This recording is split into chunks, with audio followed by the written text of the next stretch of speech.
Kalau emang Yesus Tuhan, tapi kenapa disebutnya anak Allah gitu? Oke, sebutan anak Allah itu sebenarnya sudah ada di Perjanjian Lama. Oke, di Perjanjian Lama bangsa Israel juga disebut anak Allah, ya kan? Efraim malah disebut anak sulung. Nah iya. Ya, Daud juga disebut anak Allah. Iya.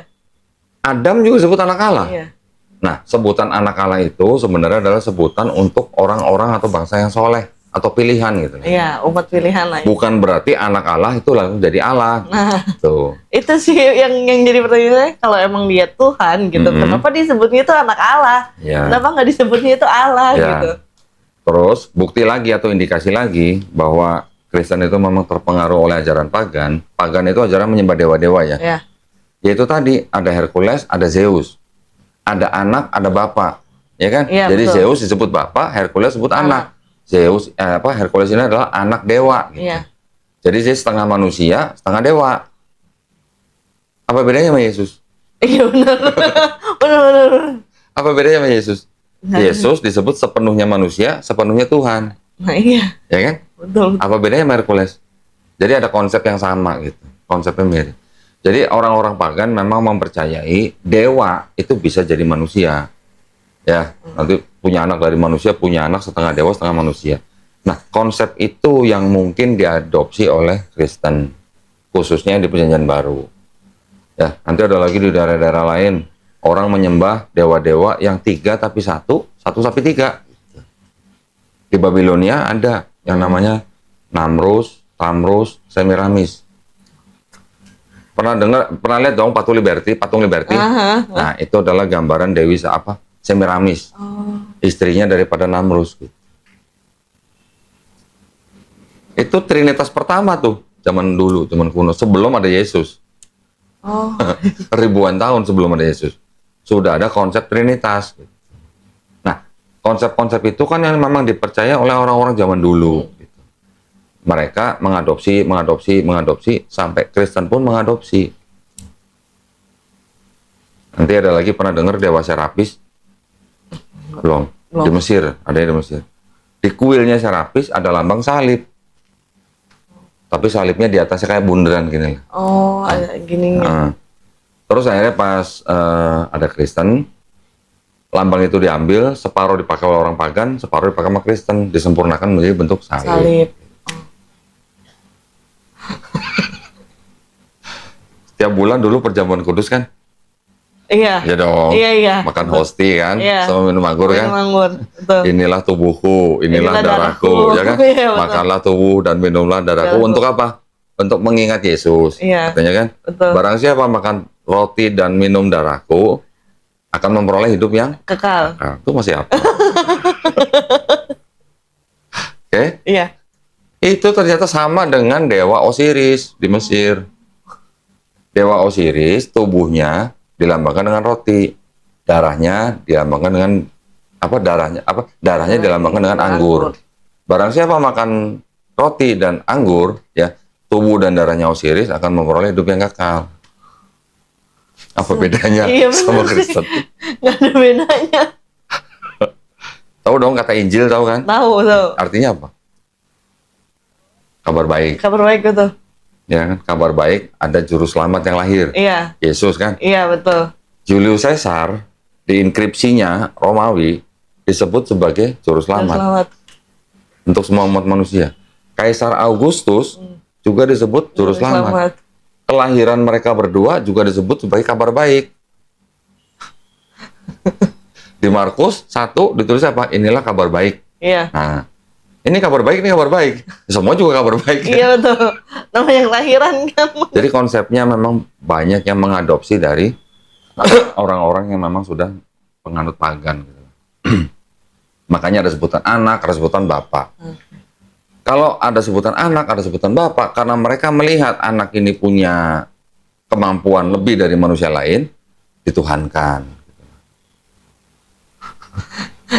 Karena memang masyarakat situ masih kental dengan ajaran seperti itu. Pokoknya ngeliat manusia bisa bikin mukjizat, dewa, gitu. Dewa, disebutnya dewa. Dewa gitu. betul. Pernah baca ini nggak? Ini bukti nih, bahwa waktu Paulus dan Barnabas menyembuhkan orang lumpuh aja, mereka berdua langsung disebut dewa. Yang satu dewa Hermes, yang satu dewa Zeus. Belum pernah dengar? Belum. Belum pernah baca kali ini.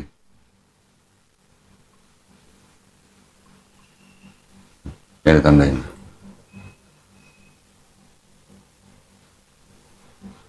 Paulus disebut apa? Paulus disebut apa? Dewa-dewa telah turun ke tengah-tengah kita dalam beberapa dewa-dewa. Oh iya benar. Paulus disebut siapa? Paulus disebut ini. Zeus bukan? Bukan Hermes. Hermes. Barnabas disebut Zeus. Zeus ya. Tuh. Jadi orang-orang sekitar situ pada zaman itu memang masih kental dengan kepercayaan-kepercayaan seperti itu. Makanya Yesus dianggap sebagai Tuhan atau dewa karena dia mampu membuat mukjizat. Apalagi sampai membangkitkan orang mati. Lebih hebat mana Yesus sama Nabi Yeskiel? Pernah baca Yeskiel? Aduh, udah lupa. Belum pernah, lupa. Udah lupa 4 tahun kok. Nggak pernah megang yang namanya Alkitab lagi. Oke, Yesus membangkitkan orang mati ada berapa? Mungkin 2 atau 3 orang lah ya. Tapi yang paling terkenal kan Lazarus. Iya. Betul kan? Membangkitkan satu orang mati yang mana dia mati belum dikubur. Iya, betul. Masih ada dagingnya. Masih ada ya dagingnya, kan? betul. Cuma dikafanin gitu kan. Dia berdoa, minta izin Bapak, disebutnya Bapak, minta izin, bangkit, itu. Iya. Nabi Yeskiel itu melihat kumpulan tulang-tulang. Tulang ya, nggak ada dagingnya loh. Tulang. Tulang ini dengan mujizat dia bisa tumbuh daging lagi, bisa hidup lagi, dan nggak cuma satu, banyak gitu. Hebat mana Yeskiel sama Yesus? Kenapa bukan Yeskiel yang jadi Tuhan? Kalau cuma standarnya menuhankan orang hanya karena mujizat gitu loh. Kan mujizat banyak. Nabi-nabi di Perjanjian Lama kan banyak melakukan mujizat. Iya, betul. Nabi Musa apa kurang hebat? Iya. Bisa membelah laut. Membelah laut. Tapi semua mujizat nabi-nabi itu kan atas izin Tuhan. Tuhan, betul. Gitu. Bukan kekuatan nabi itu gitu. Jadi seolah-olah gini. Ketika Tuhan mengutus nabinya ya kepada bangsa tertentu, dia pasti mengimbangi apa yang menjadi kelebihan bangsa itu gitu. Betul. Contoh bangsa Mesir. Pada waktu bangsa Israel menjadi budak di Mesir, pada zaman itu orang-orang Mesir jago apa? Jago sihir. Musa diutus, dibekali apa? Tongkat. Ayo sihir lu apa? Orang-orang tukang sihir Mesir, Firaun bisa menyihir jadi ular. Tongkatnya Musa dilempar jadi ular, ularnya tukang sihir Firaun dimakan sama ularnya Nabi Musa kan? Iya. Jadi sihir dilawan dengan sihir. Gitu. Pada zaman Yesus, yang kelebihannya apa? Kelebihannya pada zaman itu tabib, pengobatan. Pengobatan, iya, penyembuhan. Jadi pengobatan dilawan dengan mujizat Yesus, pengobatan juga. Iya. Yang sakit disembuhkan, yang lumpuh disembuhin, yang buta disembuhin, yang tuli disembuhin, bahkan yang mati dibangkitin. Untuk apa? Untuk memperingati orang bangsa itu pada zaman itu gitu loh. Mereka bisa apa? Tabib pengobatan dilawan dengan mujizat yang sama gitu. Begitu juga dengan Quran.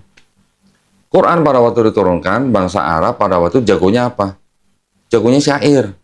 Nah, orang-orang Arab Quraisy terutama, mereka jago syair.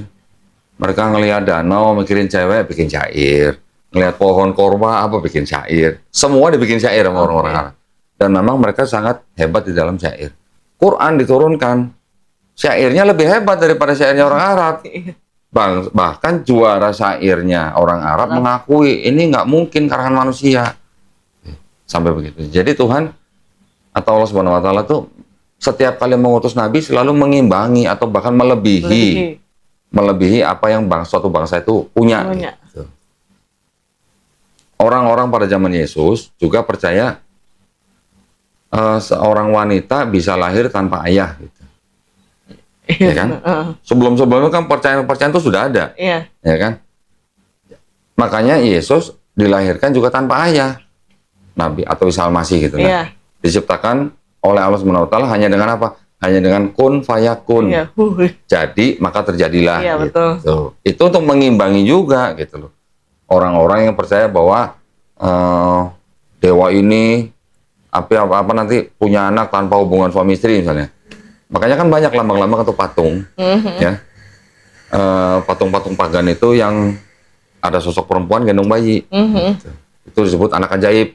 Kadang nggak ada ayahnya gitu. Ya. Jadi kira-kira sebenarnya kalau kita mau open mind nih, Iya. copot dulu Kristennya, Iya, iya. copot dulu Islamnya, Iya. atau agama apapun copot dulu. Kita belajar sejarah, Iya, belajar budaya, belajar agama dunia maksudnya ya. iya, Ini ada konsep-konsep yang kok mirip dengan Kristen ya. iya. Nah, jadi kalau ada yang mirip, mungkinkah Kristen ini agama yang memang baru, yang istilahnya diturunkan oleh Yang Maha Kuasa, Iya. atau mengadopsi ajaran-ajaran yang lama? Iya, betul. Ya kan? Iya, iya. Karena tadi kan Paulus sama Barnabas saja disebut Hermes dan Zeus kan? Iya. Jadi orang-orang situ memang masih begitu, masih kental. Nah, itulah di Quran tidak ada sebutan bapak, anak bapak, nggak ada. Iya. Karena sebutan itu yang bisa membuat orang menuhankan si anak. Gitu. Jadi salah persepsinya. Salah. Di Quran nggak ada sebutan Allah sebagai bapak, Nabi Muhammad SAW sebagai anak, nggak ada. Sebutan itu yang dulu dipakai sama orang untuk menuhankan manusia. Tetapi kalau di Perjanjian Lama, anak Allah adalah sebutan untuk orang soleh. Gitu. Nah, sekarang kalau kita bilang, kalau kita tilik lagi nih, kan tadi Kesia sudah bisa membedakan. Kok beda ya Tuhan di Perjanjian Lama sama Tuhan di Perjanjian Baru ya? Pernah baca Bilangan 23:19? Lupa. Bilangan dulu. 4 tahun nggak gereja. Tadi gimana aktif di gereja ngomong? Jadi kalau di gereja ngapain? Ngobrol? Enggak, dulunya tuh pelayanan sampai pelayanan di gereja. Cuman Oh, ya ya? udah. Pelayanan apa? Singer, temuri. Oh, singer. Waduh, berarti suaranya bagus dong. Suaranya bagus buat ngoceh-ngoceh maksudnya. Marah-marah gitu Buat kayaknya. marah-marah bagus. Apa tuh? Allah bukanlah manusia sehingga ia berdusta, bukan anak manusia sehingga ia menyesal. Nah, Masakan ia berfirman dan tidak melakukannya atau berbicara dan tidak menepatinya. sama kan sih sama ini kan? Ya benar. Nah, jadi artinya kalau Tuhan bukan manusia, Tuhan bukan anak manusia, berarti dia bisa nggak jadi manusia? Nggak bisa. Terus kenapa jadi tiba-tiba di Perjanjian Baru Tuhan jadi Yesus? Nah iya itu. Itu. Ya kan? Iya. Udah ada perbedaan kan? Iya. Itu lagi. Maleaki, ingat Maleaki? Meleaki perjanjian. Lama. Mm-mm. Dulu kan awal bulan pasti dibacain Maleaki 3:10 sama pendeta. Masa nggak ingat? Enggak. Bawalah seluruh persembahan persepuluhanmu. Oh iya. Ah, oh iya. Baru inget ya. Baru inget ya. Ayat 6 tuh. Bahwasannya aku Tuhan tidak berubah dan kamu Bani Yakub tidak akan lenyap. Bahwasanya Tuhan itu tidak akan berubah. Jadi kalau dia bukan manusia, dia bukan anak manusia, tidak akan berubah. Berarti bisa nggak jadi manusia? Enggak. Nggak bisa. Yesusnya disebut Tuhan dari mana gitu? Kalau Nah, di iya. sini bilang Tuhan bukan anak manusia, Tuhan apa bukan manusia, Iya, tidak betul. berubah. Kok bisa jadi Yesus? Gitu. Nah iya begitu masuk perjanjian baru makanya Beda. beda. Tuh, makanya. Kalau Tuhan bukan manusia, Tuhan bukan anak manusia, Mas Fikri, sama nggak sama lam yalid walam yulad? Surat Al-Ikhlas, ayat ketiga. Sama. Ya, di Quran ada ayat surat Iya. Al-Ikhlas. Qul huwallahu ahad. Allahu somad. Allah, oh, kok tahu? Lam yalid wa lam yulad wa lam yakul lahu kufuwan ahad. Keren, udah tahu. Kok tahu? Udah baca? Jadi sebelumnya itu agak melenceng dikit ya kok. Pas mama papa pisah, mama tuh sempat married sama yang Muslim. Oke. Masuk Muslim. Siapa? Mama? Mama. Oh, terus? Nah, cuman kan nikahnya dinikahin siri. Oke.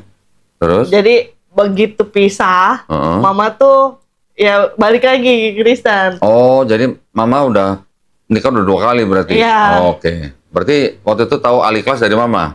Itu Enggak, dari mana? ngaji. Oh, ngaji? Ngaji. Waduh. Kebetulan pas ngaji itu sampai dapat ikro, udah masuk ke Al-Quran waktu itu. Serius? Berarti udah ikronya udah lulus? Udah. Bisa baca Quran? Udah waktu itu kelas 2 SD. Lah terus kenapa ke gereja lagi? Ya itu karena mama. Karena Mama? Heeh. Oh, umur berapa tuh? Kelas 2 SD. Oh, alah. Lama banget ya berarti.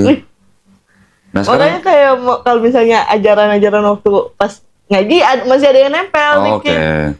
Nah, arti lam yalid walam yulat apa? Kan tidak beranak, tidak Tidak, diperanakan. iya. Sama juga dengan Tuhan bukan manusia, Tuhan bukan anak manusia. Mirip kan? Mirip. Jangan lama. Nah, kenapa tiba-tiba bisa jadi Yesus gitu loh maksudnya.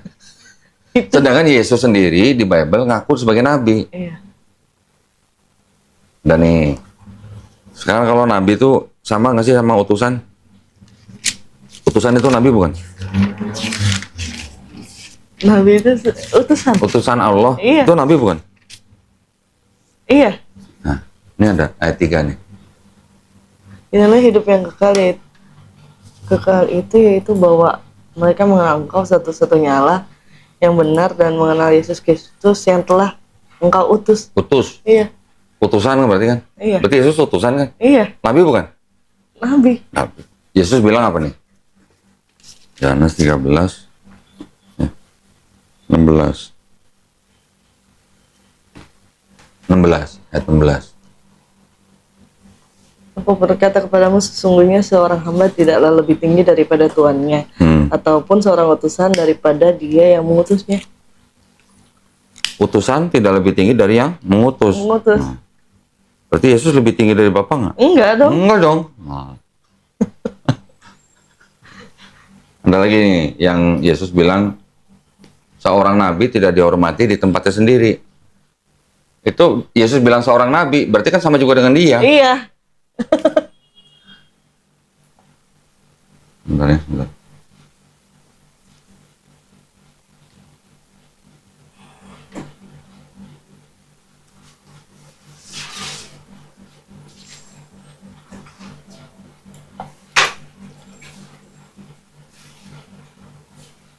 Matius 13:57. 13:57.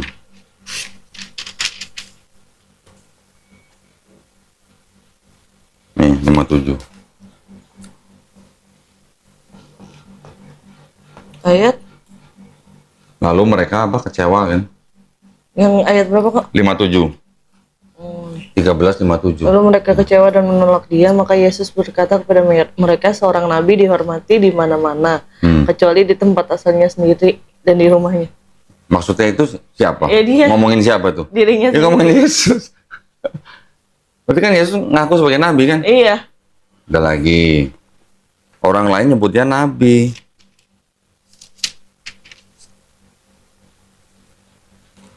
Ini jangan diperhatiin kata Tuhannya ya. Ini di sini katanya kan Tuhan kan? Coba. Oke, kata perempuan itu kepadanya, Tuhan nyata sekarang padaku bahwa engkau seorang nabi. Tuhan ya. Seorang nabi kan? Iya. Kalau di sini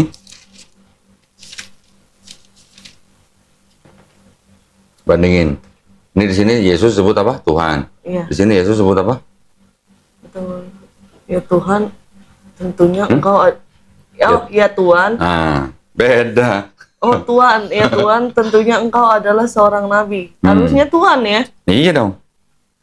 Dia kan perempuan itu ngomong ke Yesus Tuhan, berarti. Sekarang perempuan itu tahu dari mana kalau Yesus itu Tuhan gitu. Iya, loh. betul. Tahu dari mana gitu. loh. Ya kan?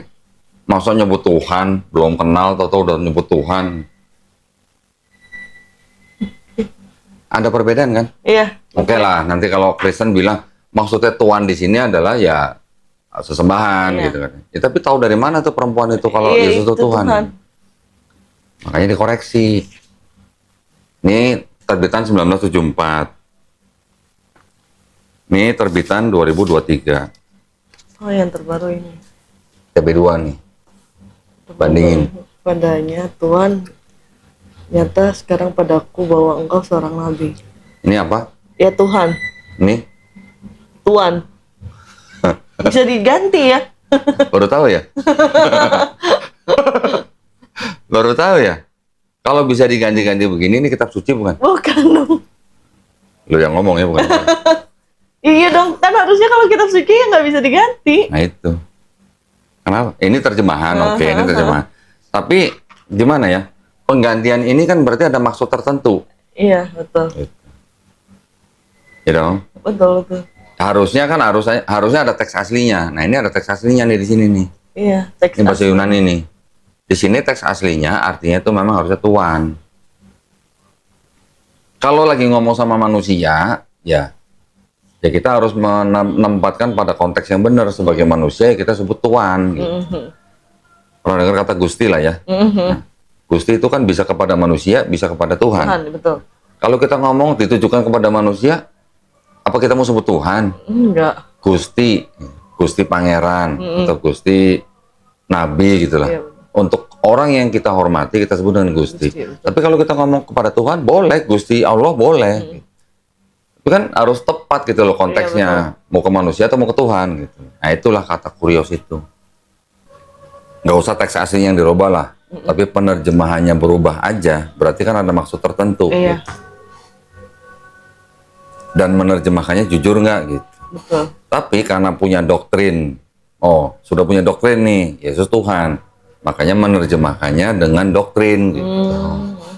Menerjemahkannya dengan tafsir. Tuh.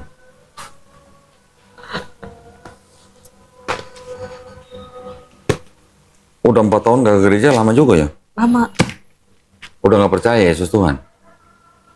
Atau masih ada sedikit? Kalau misalnya kepercayaan Yesus Tuhan, enggak sih kok. Dari emang pas, jadi sebelum itu tuh sempat pas SMP itu nggak gereja lagi.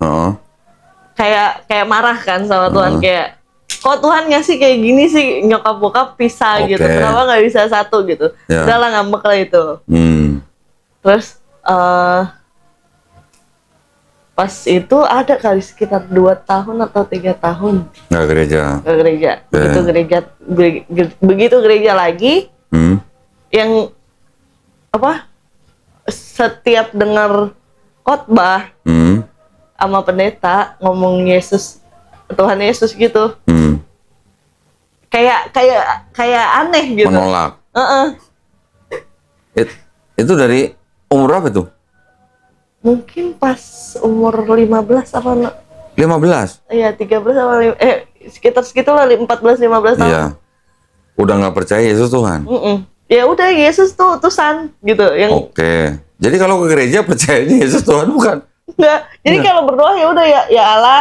Oh, ya Bapak.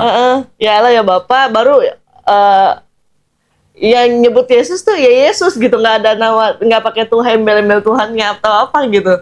Selama ini begitu? Iya. Berapa tahun? Sampai kemarin 4 tahun terakhir? Iya, nggak gereja tuh. Nah, kemarin ini kayak kok bilang itu apa namanya, ngimpi gitu kan, ngimpi.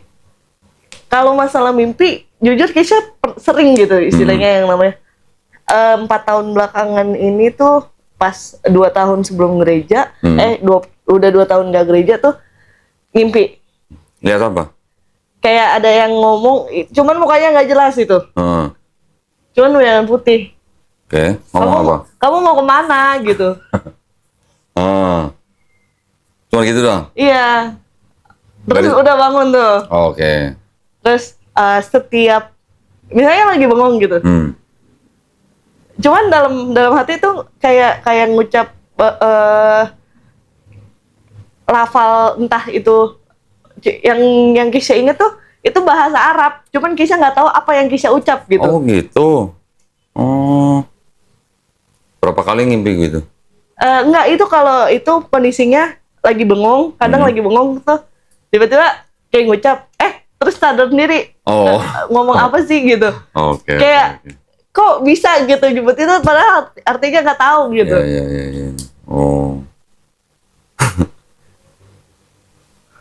Lah, udah selama itu nggak percaya Yesus Tuhan, tapi masih bertahan di Kristen. Ya. Iya. Ada begitu ya? Ada nih Keisha nih. Ya mungkin itu makanya ya udah pas 4 tahunnya itu. Mana sih kok bisa ngaku Kristen? Makanya. Ini kitab suci apa? Katolik. Ini apa? Tidak untuk diperdagangkan. Nah, pasti Keisha nggak pernah lihat. Nggak. Ya kan? Ini ada dengan pengantar dan catatan lengkap. Ya. Tahun 2009 kan? Iya. Apa nih? Dipersembahkan kepada umat Katolik Indonesia oleh Direktorat Jenderal Bimbingan Masyarakat Katolik Departemen Agama Republik Indonesia. Nah, pernah dengar dong ajaran Trinitas? Tahu dong? Tahu. Ada Bapa, Putra, Iya, dan Roh Kudus kebetulan kan? SMP di Strada. Oh, oke. Berarti tahu kan? Ayatnya ingat nggak nih? Ayat 7 nih. 7. Coba dibaca. Sebab ada di Sebab apa? sebab ada 3 yang memberi kesaksian di dalam sorga, Bapa, Firman, dan Roh Kudus, dan ketiganya adalah satu. Nah, iya benar. Terus sampai dikata di bumi Mana nih? dan Ini lanjut. dan ada 3 yang Memberi kesaksian di bumi. nah udah ini ada catatan nih ayat 7 sampai Oh, 8 di dalam surga sampai di bumi kan? Iya, Coba betul. baca tuh Bagian ayat ini tidak terdapat dalam naskah-naskah Yunani yang paling tua dan tidak pula dalam terjemahan-terjemahan kuno. Bahkan tidak dalam naskah-naskah yang paling baik dari Vulgata. Bagian ini kiranya aslinya sebuah catatan di pinggir halaman salah satu naskah terjemahan Latin yang kemudian disisipkan ke dalam naskah-naskah oleh penyalin dan akhirnya bahkan disisipkan ke dalam beberapa naskah Yunani karena bagian ini pasti tidak asli. Halo.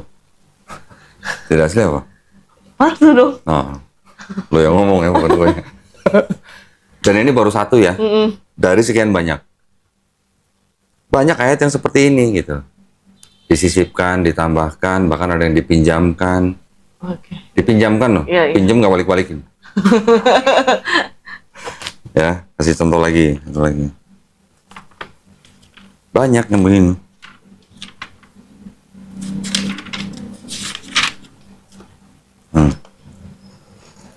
Ini ada ayat begini kan? Karena anak manusia datang untuk menyelamatkan yang hilang. nah ini apa katanya? Ayat ini tidak terdapat dalam kebanyakan naskah. Ini Matius ya? Kira- Matius 18 ayat Benar. 11 ya. Benar. Nah, Kiranya tidak asli dan diambil dari Lukas 19 ayat 10. tuh, kiranya tidak Asli. asli. Ini ada lagi ayat begini.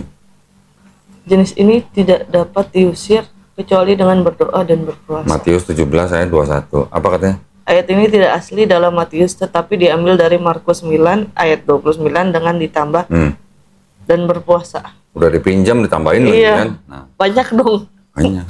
Di rumah-rumahnya. Banyak yang seperti ini.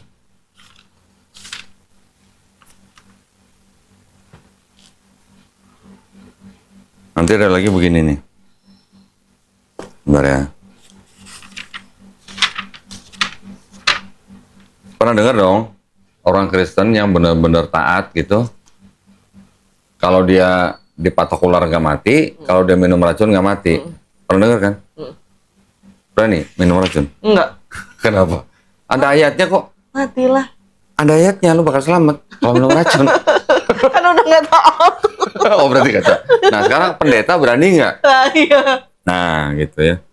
Ini sebentar nih. Ayat 18 nih. 18 nih. Apa katanya? Mereka akan memegang ular dan sekalipun mereka minum racun maut, mereka tidak akan mendapat celaka. Kalau dipatok ular berarti kan minum racun kan nggak mati kan? Berarti Iya, kan? betul. Mereka akan meletakkan tangannya atas orang sakit dan orang itu akan sembuh. Nah, berarti kalau mereka beriman kepada kitab ini, harusnya mereka berani dong minum racun. Iya. Mau sengaja atau tidak sengaja harusnya berani Betul, dong. Betul.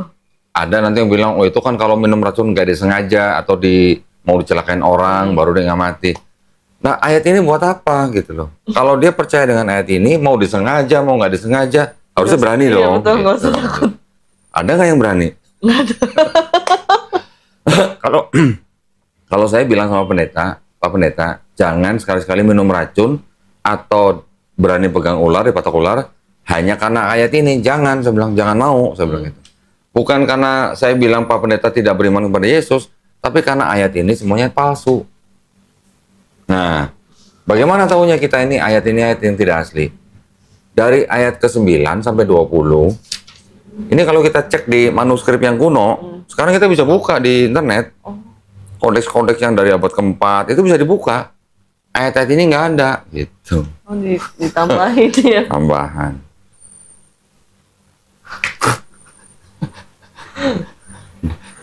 Serem dong. Serem. Tapi kan tidak semua jemaat tahu. betul. Nah, ini kan tidak untuk diperdagangkan.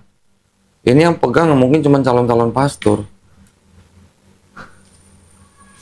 Makanya gua kalau debat sama pendeta gua bawa-bawa ini. Kalau mau bantah, bantah inilah. Iya betul. Ya kan, jangan bantah saya cuma bacain doang Betul. gitu. Ini susah nyarinya. Iya, orang tidak diperdagangkan. Iya. Cuma 3.000 eksemplar. Nah, jadi ya kalau kita pikir secara apa ya, open mind aja, bisa nggak sebuah kitab kalau ada ayat-ayat yang tidak otentik disebut sebagai kitab suci? Satu.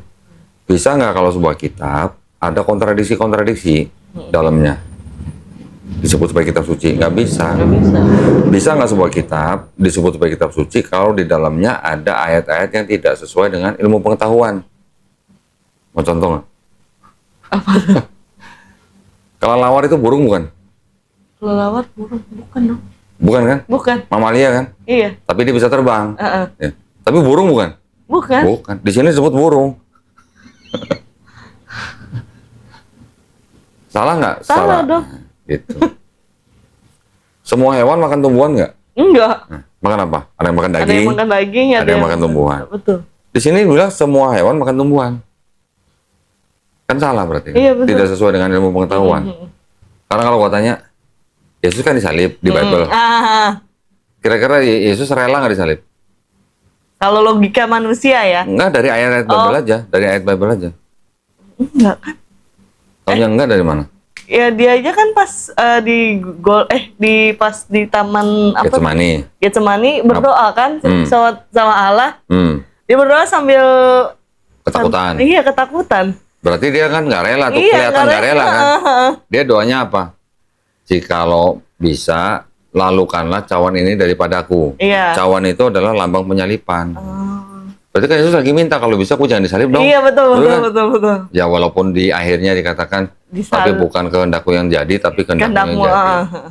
Berarti kan itu indikasi bahwa Yesus sebenarnya nggak rela disalibkan. Sebelumnya, sebelum ngumpet di Taman Getsemani, Yesus nyuruh murid-muridnya jual jubah. Beli apa? Beli Beli pedang. Oh, Buat apa pedang? buat berantem. Kalau orang lagi dia tahu bahwa dia mau ditangkap. Terus dia nyuruh anak buahnya atau murid-muridnya jual jubah beli pedang. Kira-kira buat apa pedang? Buat berantem, takut dong. Buat jaga-jaga dong. Masanya buat motong bawang kan nggak mungkin. Iya, bener. Berarti rela nggak dia ditangkap? Enggak. Nggak rela. Ya kan? Iya, betul. Waktu dia di sidang, dia diem aja atau banyak ngomong? Diam aja. Ada yang diem aja. ayat-ayat yang banyak diem, ada ayat-ayat yang banyak ngomong. Iya, betul. Kalau dia banyak ngomong berarti kan dia nggak mau disalib, gitu kan? Terus waktu Yesus ditampar, waktu lagi di sidang kan dia ditampar sama tentara penjaga. Yesus ngomong apa? Salahku apa? Kalau aku nggak salah, kenapa aku ditampar? Iya. Padahal Yesus ngajarin murid-muridnya apa? Kalau ditampar pipi kanan, kasih Pipi kiri. pernah nggak? Waktu jadi Kristen pernah nggak? Ditampar orang pipi kanan, kasih Enggak pipi lah, kiri. balas. Kenapa balas? Berarti lu nggak ikutin ajaran Yesus di Bible? Nah, kasihlah musuhmu. Dan Bisa? berdoalah bagi mereka yang menganiaya kamu. Bisa nggak mengasihi musuhmu? Kalau ngasih sih, bukan dikasih ya, lebih kayak ya udah gitu. Nggak balas. Nggak balas Tapi gitu. kalau misalnya, ini ya, harus menjalik nih. Keluarganya Kesia misalnya, didatengin perampok. Mau dirampok nih. Gimana cara yang ngasih perampok itu? Ambil. Gitu. Itu? Ya enggak. Enggak kan? Manggil orang Banyaknya. sebanyak-banyaknya. Kalau misalnya ada yang, misalnya nih ya, ada yang diperkosa atau sampai istilahnya sampai terburu sampai dibunuh gitu. Lapor polisi nggak? Ya iya dong. Kenapa? Minta keadilan dong. Iya dong. Untuk dihukum kan? Betul. Nah, ngasih musuhnya di mana kalau begitu?